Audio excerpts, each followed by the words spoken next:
Maharashtra superfast news चॅनलमध्ये आपले सहर्ष स्वागत आहे।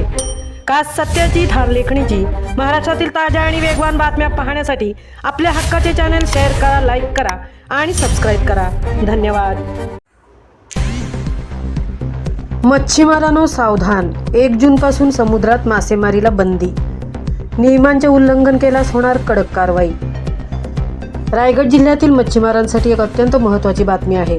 समुद्रातील मासळीच्या साठ्याचे जतन करण्यासाठी आणि पावसाळ्यातील वादळी हवामानापासून मच्छीमारांच्या जीविताचे रक्षण करण्यासाठी शासनाने यंदा 1 जून ते 31 जुलै 2026 या कालावधीत पावसाळी मासेमारीवर अधिकृत बंदी जाहीर केली आहे। रायगड जिल्ह्याचे मत्स्य व्यवसाय सहाय्यक आयुक्त तांत्रिक संजय पाटील यांनी या संदर्भातील अधिकृत माहिती दिली आहे। या 2 महिन्यांच्या कालावधीत समुद्रातील माशांचा प्रजोत्पादन काळ असतो, त्यामुळे या बंदीमुळे मासळीच्या बीजनिर्मिती प्रक्रियेला मोठा वाव मिळून समुद्रातील मासळीचा साठा वाढण्यास मदत होते।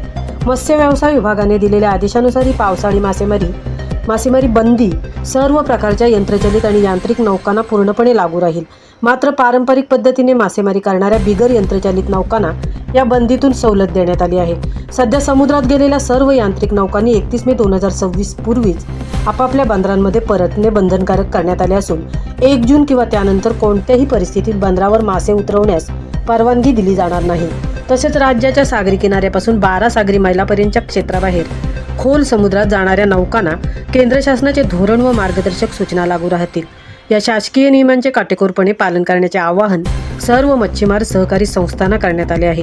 जर बंदीच्या काळात कोणतीही यांत्रिक नौका बेकायदेशीरपणे मासेमारी करताना आढळली तर महाराष्ट्र सागरी मासेमारी नियमन अधिनियमाअंतर्गत ती नौका, त्यावरील उपसाधने आणि पकडलेली मासळी जप्त करून संबंधित मालकावर अत्यंत कठोर कारवाई कायदेशीर केली जाईल।